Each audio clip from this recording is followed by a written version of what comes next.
Taiwan की सुरक्षा वाले बाइडेन के बयान से चीन बुरी तरह बौखला गया। उसने अमेरिका से दो टूक कह दिया कि वो अपने देश को बांटने की किसी भी कोशिश को बर्दाश्त नहीं करेगा। और इसे बाइडेन के एक अमेरिकी न्यूज चैनल पर दिए उस बयान का जवाब माना जा रहा है, जिसमें उन्होंने साफ कर दिया था कि अगर ताइवान पर चीन हमला करता है तो अमेरिका हर कीमत पर ताइवान की रक्षा करेगा। और उनके बयान का सीधा मतलब है कि ताइवान पर कब्जा करने के लिए चीन को अमेरिकी सेना से भिड़ना होगा, यानी ये जंग अमेरिका और चीन के बीच होगी। हालांकि ये पहला मौका नहीं है जब बाइडेन ने ताइवान को बचाने के लिए सैन्य दखल की धमकी दी हो, लेकिन ऐसा पहली बार हुआ जब सवाल सीधा चीन के हमले से जुड़ा पूछा गया। U.S. forces, U.S. men and women would defend Taiwan in the event of a Chinese invasion. Yes. इसीलिए अमेरिका में भी डेमोक्रेटिक पार्टी के अंदर ही बाइडेन के इस बयान का विरोध शुरू हो गया। उन्हीं की पार्टी के नेता डेनिस क्यूसिनिच ने इसकी वजह से तीसरा विश्व युद्ध भड़कने की आशंका जता दी। और बाइडेन के इस बयान ने चीन के भी होश उड़ा दिए।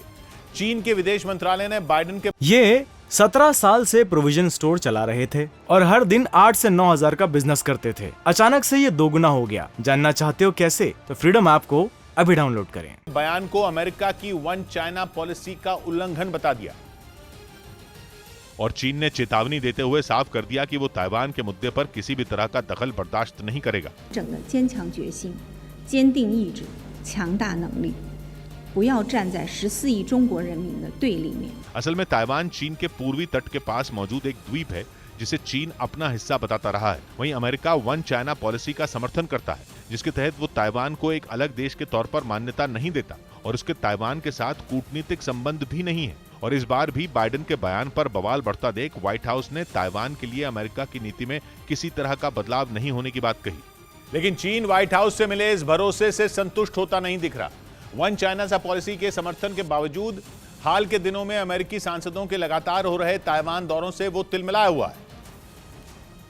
और ऐसे में अमेरिकी संसद में पेश किए गए उस बिल ने चीन को और चिढ़ा दिया, जिसके कानून बनने पर अमेरिका न सिर्फ ताइवान को अपने घातक हथियारों से लैस कर देगा, बल्कि उसे हथियारों का जखीरा जुटाने के लिए भारी भरकम लोन भी देगा, ताकि युद्ध होने पर ताइवान अमेरिकी हथियारों के दम पर चीन को करारा जवाब दे सके। इसीलिए ताइवान भी उसके सामने हथियार डालने के मूड में नहीं दिख रहा, जबकि करीब 2 महीने से चीन किसी न किसी बहाने से समंदर में शक्ति प्रदर्शन कर रहा है। वो कभी ताइवान की नाकेबंदी कर देता है तो कभी उसकी हवाई सीमा में मिसाइलें दाग देता है। मतलब वो ताइवान पर कब्जा करने के लिए अपने इरादे जाहिर कर चुका है, लेकिन वो भी जानता है कि अगर उसने ताइवान पर हमला किया तो उसे अमेरिकी सेना का सामना करना पड़ेगा। लिहाजा वो एक बड़ी जंग के खतरे को देखते हुए फिलहाल दबाव बनाने का पैंतरा चल रहा है।